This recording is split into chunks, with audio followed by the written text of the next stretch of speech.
નમસ્કાર મિત્રો, સ્વાગત છે તમારું મારી YouTube channel Mehul Mavani education and culture. મિત્રો, ફરી પાછા ઉપસ્થિત છીએ એક નવા અધ્યાય સાથે, એક નવા જ્ઞાન સાથે. મિત્રો, આજે આપણે આ વિડીયોમાં જોશું ધોરણ 7 વિષય છે મિત્રો ગુજરાતી, એકમ 12 જેનું નામ છે સરહદની સફરે. મિત્રો, આ એકમના આપણે શબ્દાર્થ, રૂઢિપ્રયોગ, સ્વાધ્યાય અને જોડે જોડે શબ્દ સમૂહો માટે એક શબ્દ આપેલા છે તેની પણ ચર્ચા કરીશું. મિત્રો, સુંદર મજાનો એકમ છે, તમે વાંચ્યો હશે, શીખ્યા હશો, જાણ્યું હશે. તો તેમાં આપણા જે 7 સિસ્ટર છે, 7 બહેનો છે, તેમાંનું એક રાજ્ય છે અરુણાચલ પ્રદેશ. તેની સુંદર મજાની વાત મિત્રો આપણે આ એકમમાં કરેલી છે. આ એકમના મિત્રો લેખિકા છે ડોક્ટર પૂર્ણિમા ભાડેસિયા, જેમને આ સુંદર મજાની પ્રવાસ નિબંધ આપણી સમક્ષ રજૂ કર્યો છે. આપણે જોતા જઈએ, જાણતા જઈએ અને સમજતા જઈએ. મિત્રો, સૌપ્રથમ આપણે આ એકમના શબ્દાર્થ છે તેને જાણી લઈએ. શબ્દાર્થ જાણવાથી આપણા શબ્દ ભંડોળમાં પણ વધારો થશે. જોડી જોડી પરીક્ષામાં સમાનાર્થી શબ્દો પૂછાય કે વિરુદ્ધાર્થી શબ્દો પૂછાય, શબ્દ સમૂહો માટે એક શબ્દ પૂછાય. જો આપણે અભ્યાસ કરેલો હશે તો ઉત્તર વ્યવસ્થિત લખી શકીશું. તો જોઈએ કયા કયા શબ્દાર્થ આપેલા છે. પહેલો શબ્દાર્થ પંજીકરણ એટલે કે નોંધણી અથવા રજિસ્ટ્રેશન. પંચાલ ઉહાપો અહીં મુશ્કેલી કે ગૂંચવાડો. એકમ માટે મિત્રો શબ્દ અર્થ લેવાનો છે મુશ્કેલી અથવા ગૂંચવાડો. સ્વૈચ્છિક અર્થ થશે પોતાની ઈચ્છા પ્રમાણેનું મરજિયાત. મિત્રો, શબ્દ સમૂહો માટે એક શબ્દમાં આ શબ્દ પૂછાઈ શકે. ગર્વ એટલે ગૌરવશાળી, મોટું અથવા મહાન. અસાંજુ મિત્રો કચ્છી શબ્દ છે, અર્થ થશે અમારો. આ કચ્છી બોલીનો શબ્દ છે. મિત્રો, પ્રવાસ દરમિયાન એક કચ્છી ભાઈ પણ આ પ્રવાસમાં જોડાય છે, એટલે તેઓ કચ્છી ભાષા બોલતા હોય છે, એટલે કેટલાક કચ્છી શબ્દો પણ મિત્રો આ એકમમાં આવશે. અનેરી એટલે અનન્ય અથવા અસાધારણ. શક્તિપીઠ એટલે દેવીનું સ્થાનક. તો મિત્રો, આ રીતે શબ્દાર્થ આપેલા છે. આપણે તેનો અભ્યાસ કરતા જઈએ અને આપણા શબ્દ ભંડોળમાં વધારો કરતા જઈએ. આગળ જોઈએ મિત્રો. ત્યારબાદ મિત્રો, હવે આ જે એકમમાં શબ્દ સમૂહો માટે એક શબ્દ આપેલા છે તેનો પણ અભ્યાસ કરી લઈએ. તો મિત્રો, આપણને શબ્દ સમૂહો માટે એક શબ્દ આપ્યા છે. પહેલો શબ્દ પ્રવેશ માટેનું દ્વાર, આપણે કહીશું પ્રવેશ દ્વાર. સાધુનો આશ્રમ, એક શબ્દ મઠ. કોઈની સ્મૃતિમાં બંધાયેલું મંદિર, આપણે કહીશું સ્મૃતિ મંદિર. મરણ પછીનું, તો મિત્રો ઉત્તર આવશે મરણોત્તર. યાદ રાખીશું, મરણ પછીનું ઉત્તર આવશે મરણોત્તર. આગળ જોઈએ. વીરની ગાથા, શબ્દ સમૂહ માટે એક શબ્દ વીર ગાથા. પગલાની છાપ, અર્થ પદ ચિહ્ન. રહેવા માટેનું સ્થાન, અર્થ નિવાસ સ્થાન. તપસ્યાનું સ્થળ, તપસ્યા સ્થળ. આ રીતે મિત્રો આપણે શબ્દ સમૂહો લખતા જઈશું. આગળ વધીએ હવે મિત્રો. આ એકમમાં જે રૂઢિપ્રયોગ આપ્યા છે તે જોઈએ. રૂઢિપ્રયોગ લખીએ ત્યારે તેના અર્થ પણ લખીશું, જોડે જોડે વાક્ય પ્રયોગ પણ જોતા જઈએ. જીવમાં જીવ આવવો, અર્થ શાંતિ થવી અથવા ઉચાટ દૂર થવું. વાક્ય પ્રયોગ પ્રવાસી ઘરના છોકરા પાછા આવ્યા ત્યારે બધાનો જીવમાં જીવ આવ્યો. તો મિત્રો, આ રીતે આપણે વાક્યો બનાવતા જઈશું. વાક્યોના રૂઢિપ્રયોગ, રૂઢિપ્રયોગોના અર્થ અને વાક્ય પ્રયોગ પણ બનાવતા જઈશું. મિત્રો, વાક્ય પ્રયોગ તમે તમારી રીતે વિચારીને પણ બનાવી શકો છો. રાજીના રેડ થઈ જવું, અર્થ બહુ જ ખુશ થઈ જવું. વાક્ય ચોકલેટ જોઈ બાળક રાજીના રેડ થઈ ગયું. આગળ વધીએ. તડાકા મારવા, અર્થ ગપસપ કરવી અથવા ડીંગો મારવી. વાક્ય પ્રયોગ ઓટલે બેસી ભાઈબંધુ તડાકા મારવા લાગ્યા. તાપસી પૂરવી, અર્થ ચાલતી વાતમાં હાજીઓ પૂરવું. શિક્ષકની વાતમાં બધા બાળકોએ તાપસી પૂરી. આગળ વધીએ. હવે મિત્રો આવી છે સ્વાધ્યાય. તો મિત્રો, આ રીતે આપણે રૂઢિપ્રયોગ, તેના અર્થ અને વાક્ય પ્રયોગ પણ આપણે જોયા. રૂઢિપ્રયોગ તેના અર્થ બરોબર સમજી લઈશું તો વાક્ય પ્રયોગ આપણને ઝડપથી આવડી જશે. વાક્ય પ્રયોગ કરવાથી આપણને મુહાવરો ઝડપથી, રૂઢિપ્રયોગ ઝડપથી સમજાઈ જાય છે. હવે જોઈએ મિત્રો આ એકમનો સ્વાધ્યાય. સ્વાધ્યાયમાં તમામ પ્રશ્નોની ચર્ચા મિત્રો આપણે આ વિડિયોમાં કરતા જઈશું. તો જોઈએ પહેલો પ્રશ્ન. પહેલો પ્રશ્ન છે મિત્રો વાતચીત. વાતચીતમાં જે પ્રશ્નો આપેલા છે મિત્રો તે એકમના આધારે નહીં પરંતુ આપણી સમજણ શક્તિ વિચારી અને સમજીને લખવાના છે. જોઈએ કયા કયા પ્રશ્નો આપેલા છે. પ્રશ્ન પહેલો છે યાત્રા અને પ્રવાસમાં શું ફરક હોય છે. જોઈએ ઉત્તર. યાત્રા એટલે ધાર્મિક સ્થળોની મુલાકાત કરવી, ઉપાસના કરવી, દર્શન કરવા અને ધાર્મિક કાર્યો કરવા. યાત્રા મોટે ભાગે સંઘમાં કે સમૂહમાં કરવામાં આવે છે. મિત્રો આ અર્થ થયો યાત્રાનો.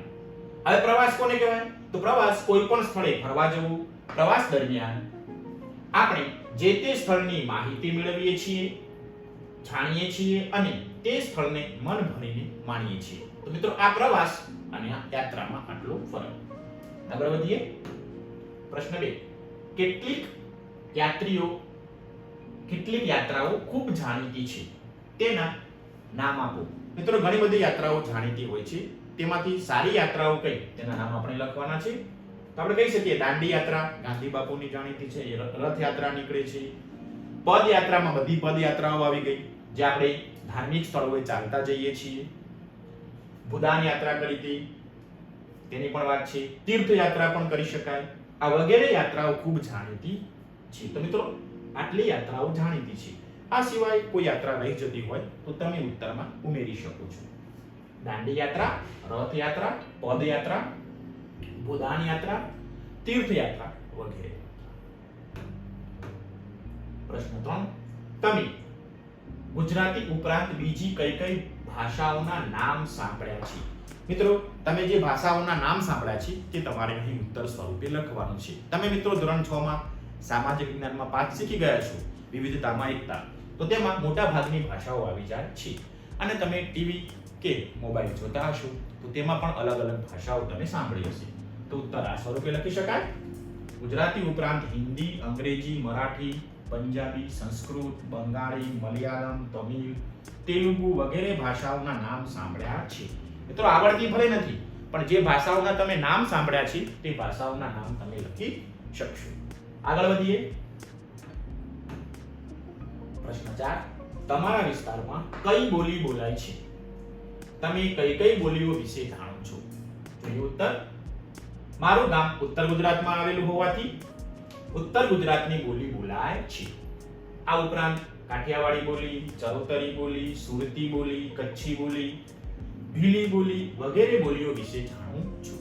તો મિત્રો આટલી બોલીઓ વિશે જાણો છો. હવે તમારો વિસ્તાર, જે તમારા વિસ્તારમાં જે બોલી બોલાતી હોય તેના વિશે તમારે અહીં લખવાનું છે. તો આ રીતે મિત્રો આપણે ઉત્તર લખી શકીએ. આગળ વધીએ.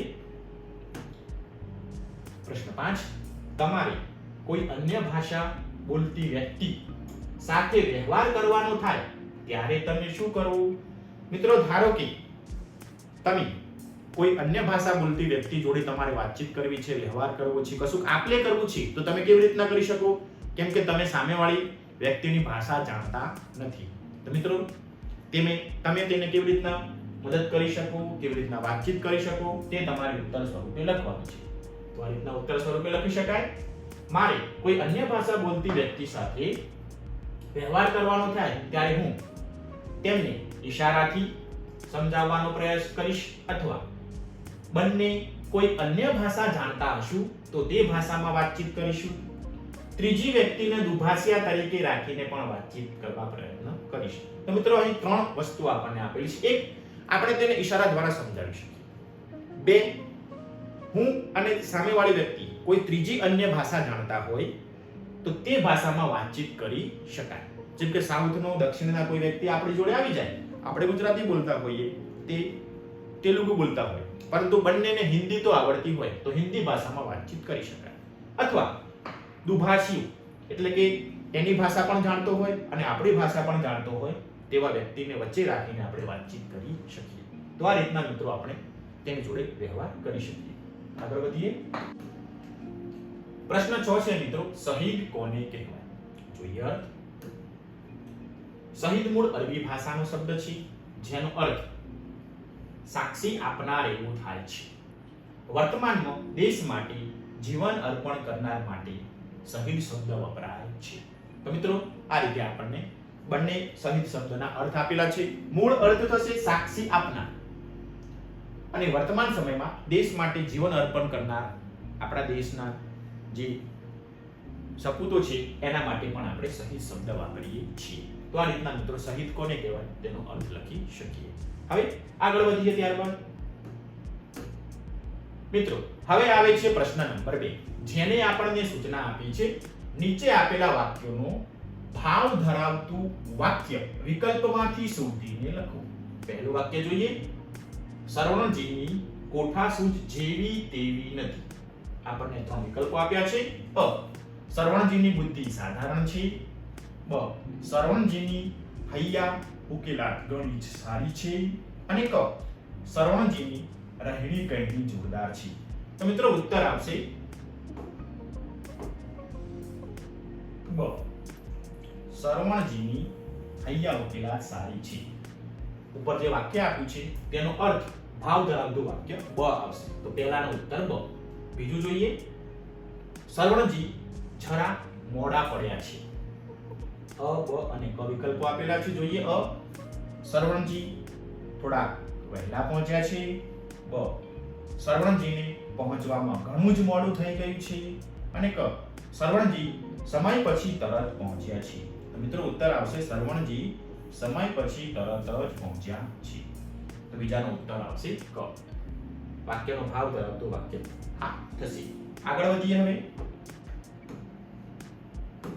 ત્યાર પછી મિત્રો આપણે વાક્ય 4, 5 અને 6 જોઈ લઈએ. ત્રીજું વાક્ય આપેલું છે, એ સરવણજીની વહારે આવ્યા. આપણને 3 વાક્યો આપ્યા છે. એ સરવણજીની સાથે સાથે આવ્યા. બ, એ સરવણજીની પાછળ પાછળ આવ્યા. અને ક, એ સરવણજીની મદદે આવ્યા. તો મિત્રો ઉત્તર આવશે એ સરવણજીની મદદે આવ્યા. વહારે આવ્યા એટલે મદદે આવ્યા. ચોથું, ગુજરાતના 25 જણ એકઠા થઈ ગયા. વિકલ્પો આપ્યા છે. અ, ગુજરાતના પૂરેપૂરા 25 જણ ભેગા થઈ ગયા. બ, ગુજરાતના અંદાજે 25 જણ ભેગા થઈ ગયા. અને ક, ગુજરાતના 25 થી ઓછા લોકો એકઠા થઈ ગયા. તો મિત્રો ઉત્તર આવશે બ, ગુજરાતના અંદાજે 25 જણ જેટલા ભેગા થઈ ગયા. પાંચમો, પણ જમવામાં કંઈ ઠા પડ્યું નહીં. અ, બ અને ક વિકલ્પ આપ્યા છે. અ, પણ જમવામાં કંઈ તકલીફ પડી નહીં. બ, જમવામાં કંઈ મજા આવી નહીં. અને ક, જમવામાં કચરા જેવું કંઈ પડ્યું હતું. મિત્રો ઉત્તર આવશે બ, જમવામાં કંઈ મજા આવી નહીં. તો મિત્રો આ રીતે આપણે પ્રશ્નોના ઉત્તરો લખતા જઈશું. તો 5 વિકલ્પો આપ્યા છે. 5 વિકલ્પોના ઉત્તરો આપણે સમજીને એકમના આધારે લખવાના છે. હવે આગળ વધીએ. ત્યારબાદ મિત્રો હવે આવે છે પ્રશ્ન નંબર 3, જેની આપણને સૂચના આ પ્રમાણે આપી છે, નીચે આપેલા બોલીના શબ્દોને માન્ય ભાષામાં અર્થ મેળવીને લખો. મિત્રો અહીં અલગ અલગ બોલીના શબ્દો આપ્યા છે. આપણે આ જે બોલી છે તેનો સાચો અર્થ શોધીને લખવાનો છે. જેમ કે અહીં આપણને શબ્દ આપ્યો છે કચ્છી બોલી બો. બો એટલે મિત્રો અર્થ થશે બે. બો એટલે અર્થ થશે બે. પટણી બોલી છે જેનો અર્થ આપ્યો છે દન. તો મિત્રો ઉત્તર થશે દિવસ. આ બાજુ જતા રહીએ. સુરતી બોલી આપી છે ટમી. તો મિત્રો અર્થ થશે તમે. સોરઠી બોલી આપી છે ધામ. તો ધામનો મતલબ થશે ઉકળા અથવા બફારો. યાદ રાખજો, ધજાનો ધ નથી, ઘરનો ઘર છે, ધામ આવો શબ્દ છે. તો આ પ્રમાણે મિત્રો આપણે અર્થ લખતા જઈશું. અલગ અલગ બોલીઓ આપી છે, એના શબ્દો આપ્યા છે, તે શબ્દોના સાચા અર્થ આપણે સામે લખ્યા. તમારા પાઠ્યપુસ્તકમાં પણ લખવા માટે મિત્રો જગ્યા આપી હશે, તો આપણે અહીં પેન્સિલથી આ શબ્દોને લખી લઈશું. હવે આગળ વધીએ. ત્યારબાદ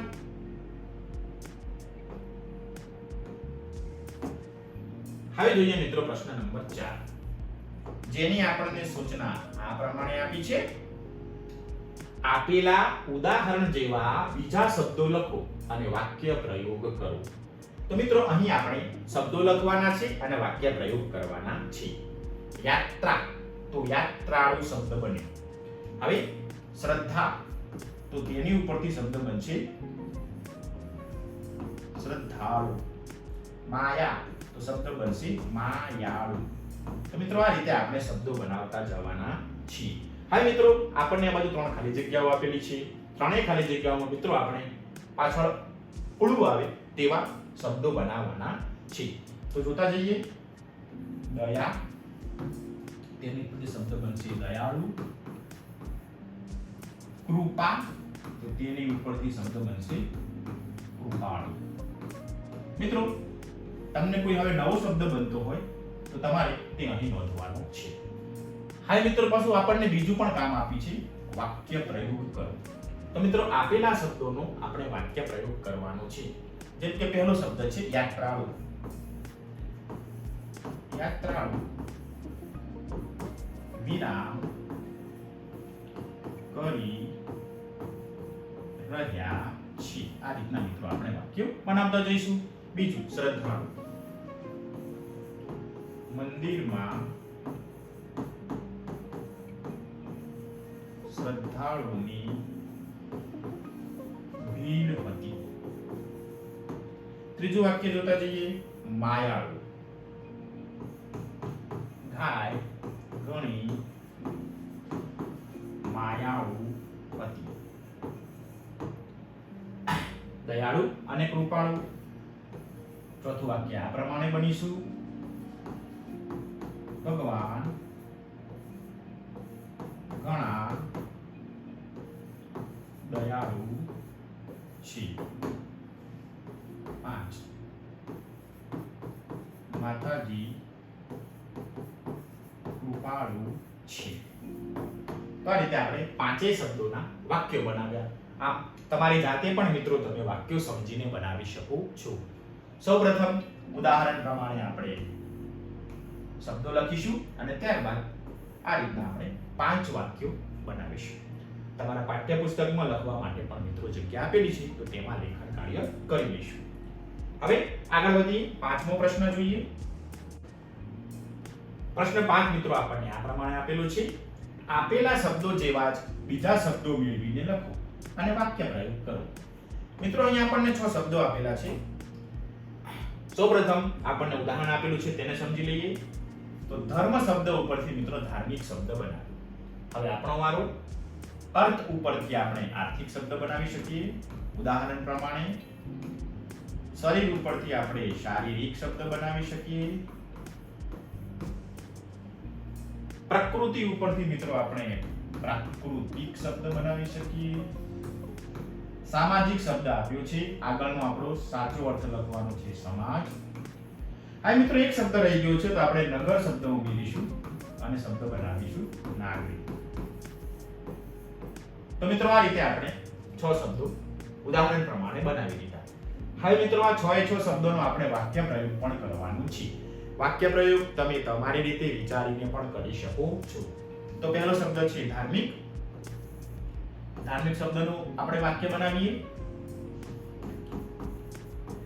ગામના લોકો ધાર્મિક છે. પ્રશ્ન 2. છોકરાની, આપણે આર્થિક શબ્દ ઉપરથી વાક્ય બનાવીએ છીએ. આર્થિક એટલે પૈસાની બાબત, ધનની બાબત. આર્થિક સ્થિતિ સારી છે. શારીરિક, ત્રીજા શબ્દ ઉપર વાક્ય બનાવીએ. શારીરિક.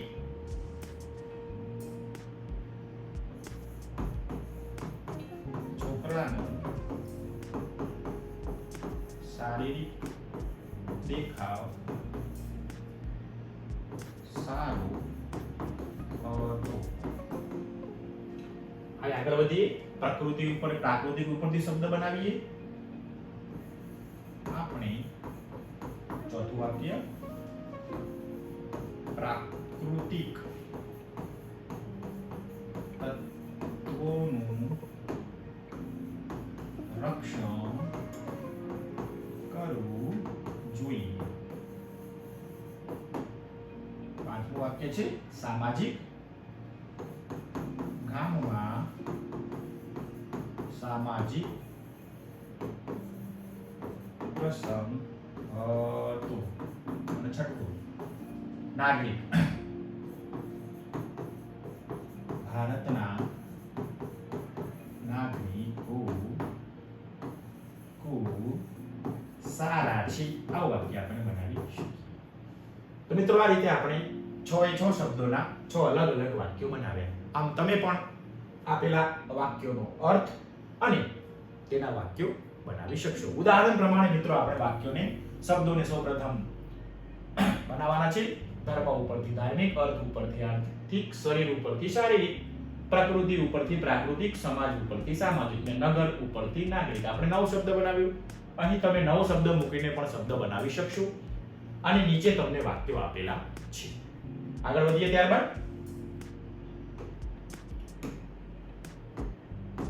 મિત્રો હવે આપ્યો છે પ્રશ્ન નંબર 6, જેની આપણને સૂચના આ પ્રમાણે આપી છે. જુદી જુદી બોલીમાં વપરાતા તળપદા શબ્દોની શિષ્ટ ગુજરાતીમાં લખો. મિત્રો અહીં અલગ અલગ બોલીમાં બોલાતા શબ્દો આપેલા છે. આપણે આ શબ્દોનું શુદ્ધ સ્વરૂપ, શુદ્ધ અર્થ, શુદ્ધ શબ્દ લખવાનો થાય છે. જેમ કે આપણને ઉદાહરણ આપ્યું છે કા. કાનો અર્થ થશે કેમ. હવે આપણો વાળ્યો શબ્દ છે મનેક, તો અર્થ થશે મનુષ્ય અથવા માણસ. ત્યારબાદ છે ટાણું. ટાણુંનો અર્થ થશે મિત્રો પ્રસંગ. જગન, તો મિત્રો અર્થ થશે યજ્ઞ. જગન એટલે યજ્ઞ. બૈડું એટલે મિત્રો અર્થ થશે પીઠ અથવા વાંસુ. ઘઈડું તો મિત્રો અર્થ થશે ઘરડું અથવા વૃદ્ધ. ઓસણ તો મિત્રો અર્થ થશે સ્મૃતિ અથવા યાદ. આગળ છે પ્રથમી એટલે અર્થ થશે પૃથ્વી. અને વર્તવું એટલે અર્થ થશે વર્તવું અથવા વર્તન. તો મિત્રો આ રીતે આપણે આપેલા શબ્દોના શુદ્ધ અર્થ, શિષ્ટ અર્થ લખી શકીએ. તમે પણ શબ્દકોશનો ઉપયોગ કરી આપેલા શબ્દોના શિષ્ટ અર્થ લખી શકો છો અથવા અહીં આપેલા ઉત્તર પણ નોંધી શકો છો. તમારા પાઠ્યપુસ્તકમાં લખવા માટે મિત્રો તમને આ રીતની જગ્યા આપેલી હશે, ત્યાં તમે લેખન કાર્ય કરી લેજો. હવે આગળ વધીએ ત્યારબાદ મિત્રો હવે આવે છે પ્રશ્ન નંબર 7, જેની આપણને સુંદર મજાની સૂચના આવી આપેલી છે. પાછળ યાત્રા શબ્દ આવતો હોય તેવા શબ્દોની યાદી કરીને દરેક શબ્દનો ઉપયોગ કરી એક એક વાક્ય બનાવો. મિત્રો શબ્દની પાછળ યાત્રા આવતો હોય, જેમ કે તીર્થ યાત્રા, તો દાદા દાદી તીર્થ યાત્રા પર ગયા છે. એવો શબ્દ છે શોભા યાત્રા. તો આપણે લખી શકીએ વાક્ય ગામમાં શોભા યાત્રા નીકળી છે. આગળ વધીએ ધર્મ યાત્રા. શહેરથી ઘણા લોકો ધર્મ યાત્રાએ ગયા છે. યાત્રા પર ગયા છે. હા મિત્રો, બાકીના અહીં 2 આપણને લાઈનો આપી છે, તેમાં યાત્રા શબ્દ આવતો હોય તેવા શબ્દ લખવાના છે. તો મિત્રો આપણે અગાઉ પ્રશ્નના ઉત્તરમાં પણ લખ્યું તો દાંડી યાત્રા. ગાંધીજી દાંડી યાત્રા પર નીકળ્યા છે. મિત્રો આ રીતે આપણે દાંડી યાત્રા શબ્દ લખી શકીએ. આગળ વધીએ. હાઈ મિત્રો શબ્દ રહી જાય છે, તો આપણે અહીંયા લખી શકીએ પદયાત્રા.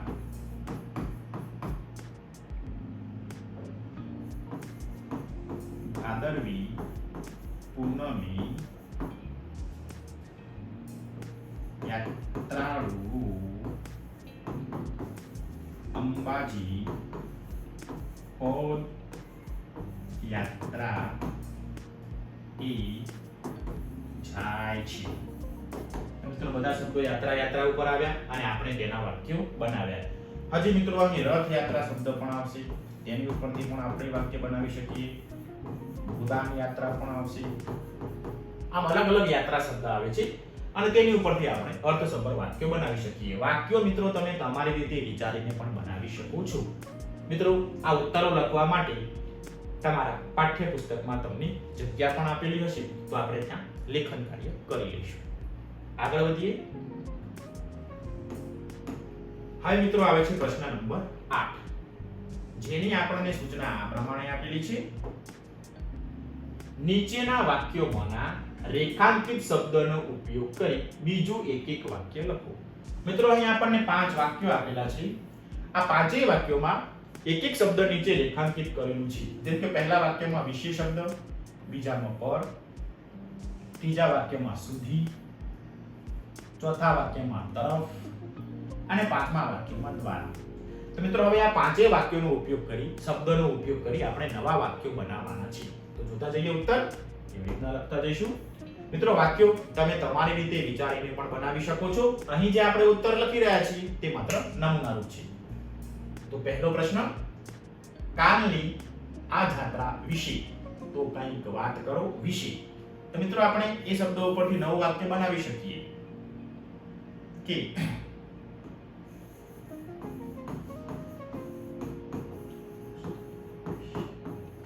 પુસ્તક વિશે માહિતી જાણવી જોઈએ. તો મિત્રો વિશે શબ્દનો ઉપયોગ કરી આપણે વાક્ય બનાવીએ. તમારી જાતે પ્રયત્ન કરીને પણ મિત્રો વિશે શબ્દનો ઉપયોગ કરી વાક્ય બનાવી શકશો. બીજો શબ્દ, ઈસવીસન 1962 માં ચીને ભારત પર આક્રમણ કરેલું ત્યારે અહીં સુધી કબજો કરેલો. ભારત પર તો આપણે વાક્ય બનાવી શકીએ પર ઉપરથી. આંબા પર કેરીઓ લાગી છે. સરસ મજાનું ટૂંકું વાક્ય. ત્રીજો શબ્દ, ચીનના યુદ્ધ વખતે જસવંતસિંહ નામના એક સૈનિકે સતત 72 કલાક સુધી એકલા હાથે ચીનની સેનાને રોકી રાખી હતી. સુધી તો આપણે સુધી શબ્દનો ઉપયોગ કરી વાક્ય બનાવી શકીએ. છેક કચ્છ સુધી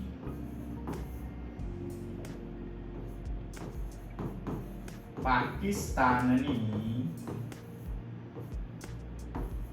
સરહદ લાગે છે. છેક પાકિસ્તાન સુધી કચ્છની સરહદ લાગે છે. તો મિત્રો આ રીતે આપણે 3 વાક્યોમાંથી જે શબ્દ નીચે રેખાંકિત કરેલું છે તેના વાક્યો બનાવ્યા. બાકીના બેના આપણે બનાવતા જઈએ. તો મિત્રો આ રીતે તમે સમજી લેજો, લેખન કાર્ય કરી લેજો. આગળ વધીએ. હજી આપણે 2 વાક્યોના શબ્દો ઉપરથી નવા વાક્યો બનાવવાના છે.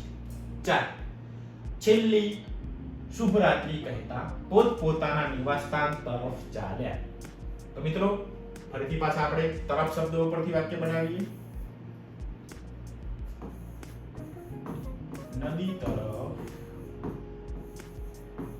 ઘણા ઝાડ હતા. નદી તરફ ઘણા ઝાડ હતા. આગળ વધીએ. હવે 5મો, ત્યાં આયોજકો દ્વારા હોટલમાં ઉતારા અપાય છે. તો આપણે વાક્ય બનાવી શકીએ.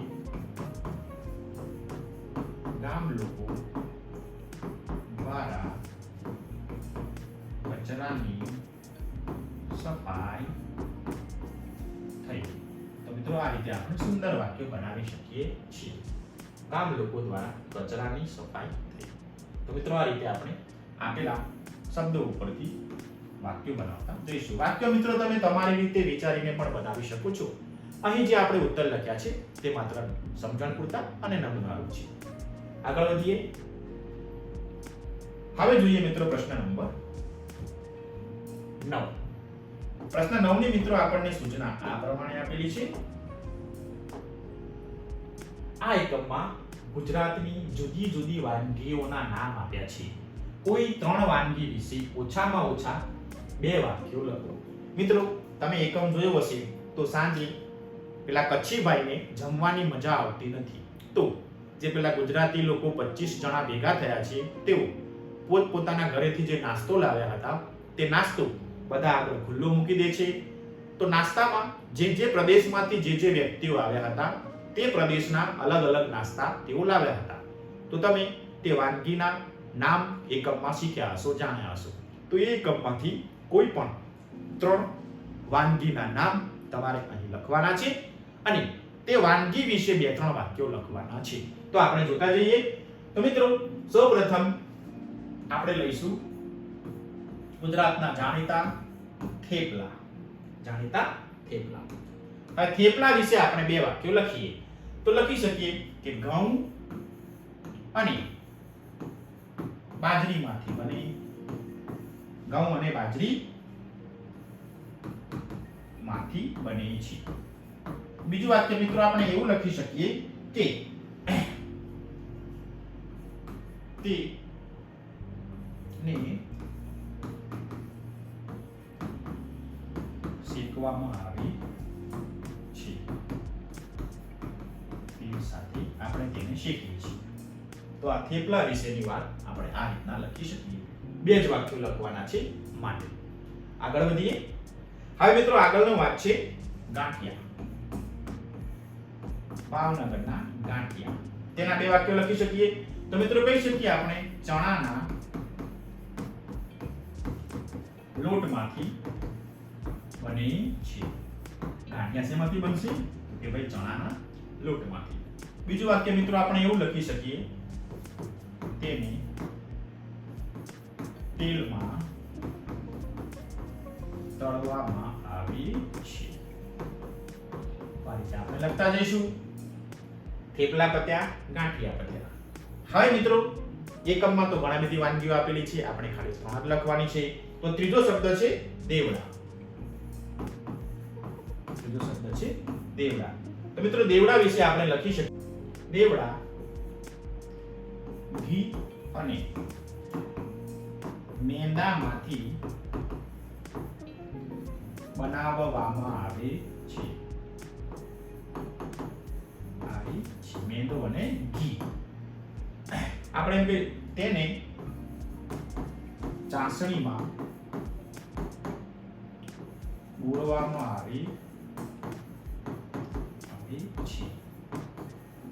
ત્યારબાદ મેવા, સૂકા મેવા વડે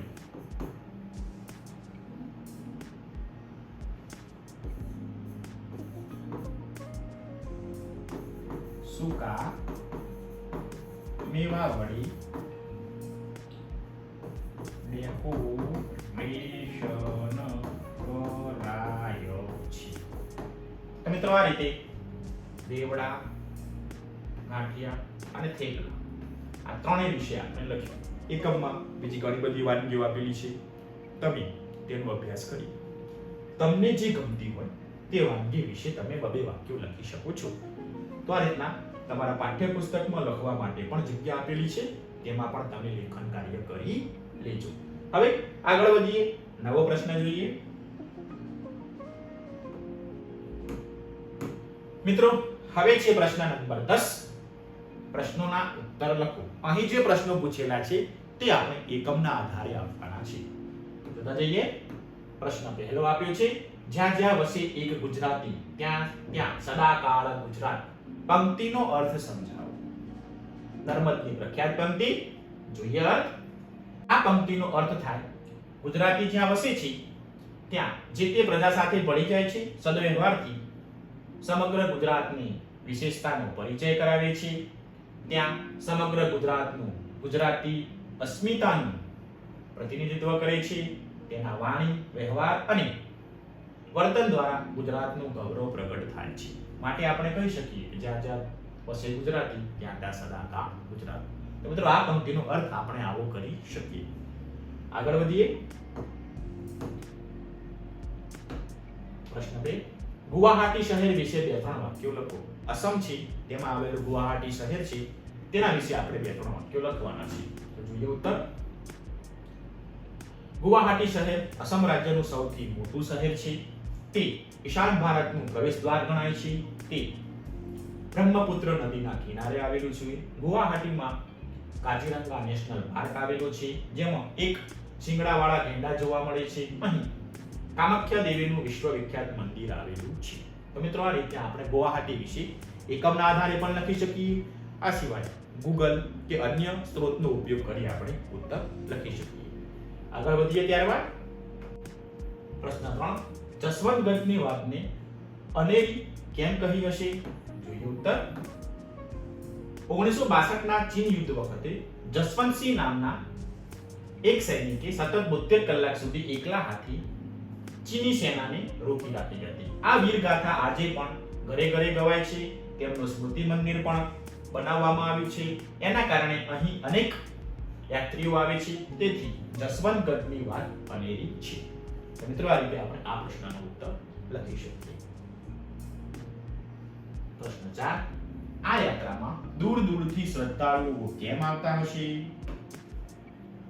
આ યાત્રામાં ભારત દેશના જુદા જુદા પ્રાંતોમાંથી લોકો જોડાય છે. ભારતની ભાતીગળ સંસ્કૃતિનો પરિચય મળે છે. ધર્મ, પ્રકૃતિ અને રાષ્ટ્રપ્રેમનો ત્રિવેણી સંગમ અહીં પ્રતિબિંબિત થાય છે. તથા વતનથી દૂર વતનના માણસો મળી ત્યારે ઊભી થતી આત્મીયતાની અસર ગૂંથણી થાય છે. માટે અનેક શ્રદ્ધાળુઓ આવે છે. તો મિત્રો આ રીતે આપણે આ પ્રશ્નનો ઉત્તર લખી શકીએ. પ્રશ્ન 5, તવાંગ યાત્રા રાષ્ટ્રીય છે, ધાર્મિક પણ છે અને પ્રાકૃતિક પણ છે. એમ ત્રણેય દ્રષ્ટિએ મહત્વ ધરાવે છે એવું શા પરથી કહી શકાય? તો જોઈએ ઉત્તર. તવાંગ શહેરમાં ઈસવીસન 1962 માં ચીન સાથેના યુદ્ધમાં વીરગતિ પામેલા સૈનિકોની વીરગાથા દર્શાવતું સ્મારક આવેલું છે. અહીં મુલાકાત લઈએ એટલે રાષ્ટ્રીયતાના દર્શન થાય. દલાઈ લામા ના પદચિહ્નો ત્યાં જ આવેલા છે. દૂર દૂરથી શ્રદ્ધાળુઓ દર્શનાર્થે આવે છે. શીખ ધર્મના પ્રથમ મહાન ગુરુ નાનકનું તપસ્યા સ્થળ પણ છે, જેને નાનક લામા કહે છે. કામાખ્યા દેવીનું મંદિર પણ આવેલું છે, જે ધાર્મિક મહત્વ દર્શાવે છે. આ ઉપરાંત યાત્રા દરમિયાન પુષ્કળ પ્રાકૃતિક સુંદરતા જોવા મળે છે. વોટરફોલ જોવા મળે છે, સરોવરો જોવા મળે છે. માટે પ્રાકૃતિક મહત્વ પણ છે. તો મિત્રો આ રીતે રાષ્ટ્રીય, ધાર્મિક અને પ્રાકૃતિક ત્રણેય મહત્વ આપણને તવાંગ યાત્રા દરમિયાન જોવા મળે છે. માટે ત્રણેયનું મહત્વ છે. આગળ વધીએ. પ્રશ્ન 6 છે મિત્રો, તમે ગુજરાત સિવાય કયા કયા રાજ્યના નૃત્યો વિશે જાણો છો? મિત્રો તમને ગુજરાતના લોક નૃત્ય વિશે તો ખ્યાલ જ હશે કે રાસ ગરબા. આપણા રાસ ગરબા દુનિયાભરમાં પ્રખ્યાત છે. પરંતુ મિત્રો આપણા રાજ્ય સિવાય બીજા રાજ્યોમાં કયા કયા નૃત્યો, ડાન્સ પ્રખ્યાત છે તે આપણે ઉત્તર સ્વરૂપે લખવાનું છે. તો જોતા જઈએ. તો મિત્રો આંધ્રપ્રદેશ છે તેનું કુચીપુડી નૃત્ય, ઓડિશાનું ઓડિસી નૃત્ય, અસમનું બિહુ નૃત્ય, કેરળનું મોહિની અટ્ટમ, તમિલનાડુનું ભરતનાટ્યમ, રાજસ્થાનનું ઘુમ્મર, ઓડિશાનું ઓડિસી, ઉત્તર પ્રદેશનું કથક, કાશ્મીરનું રાઉફ અને પંજાબનું ભાંગડા નૃત્ય પ્રખ્યાત છે. આ સિવાય પણ મિત્રો ઘણા બધા નૃત્યો પ્રખ્યાત છે. પરંતુ અહીં મોટા મોટા રાજ્યોના જે અલગ અલગ વિશ્વવિખ્યાત નૃત્યો છે તેની નોંધ આપણે લખી. તો આ રીતના મિત્રો આપણે પ્રશ્નોના ઉત્તરો લખી શકીશું. હવે આગળ વધીએ. ત્યારબાદ નવો પ્રશ્ન જોઈએ. પ્રશ્ન નંબર 11 છે, મોટેથી વાંચો અને સારા અક્ષરે લખો. મિત્રો અહીં એક સુંદર મજાનો ફકરો આપેલો છે. આ ફકરાને તમારે મોટેથી વાંચવાનો છે અને સુંદર અક્ષરે લખવાનું છે, લેખન કાર્ય કરવાનું છે. તો મિત્રો તમે આપેલા ફકરાને જોઈ અને સારા અક્ષરે લખી નાખજો. પ્રશ્ન 12 જોઈએ. વિજાણુ માધ્યમ અને સોશિયલ મીડિયાની મદદથી દરેક જૂથ એક અલગ અલગ યાત્રાની માહિતી એકત્ર કરશે. જૂથ કન્વીનર વર્ગ સમક્ષ તેની રજૂઆત કરશે. મિત્રો અહીં તમને એક જૂથ કાર્ય આપ્યું છે પ્રશ્ન નંબર 12 માટે. વિજાણુ યંત્ર એટલે કે કોમ્પ્યુટર અને સોશિયલ મીડિયા એટલે કે જે આપણે સોશિયલ મીડિયા વાપરીએ છીએ તેનો ઉપયોગ કરી અને આપણે જે યાત્રાઓ છે, દાંડી યાત્રા છે, રથયાત્રા છે, એવી અલગ અલગ યાત્રાઓની માહિતી તમારે ભેગી કરવાની છે અને જૂથ પાડી અને દરેક જૂથમાંથી એક કન્વીનર એટલે કે જે મુખ્ય વ્યક્તિ આપણે નિમણૂક કરેલી છે તે તમને વર્ગ સમક્ષ રજૂ કરશે. આ માટે મિત્રો તમારે તમારા શિક્ષકની મદદ લેવાની છે.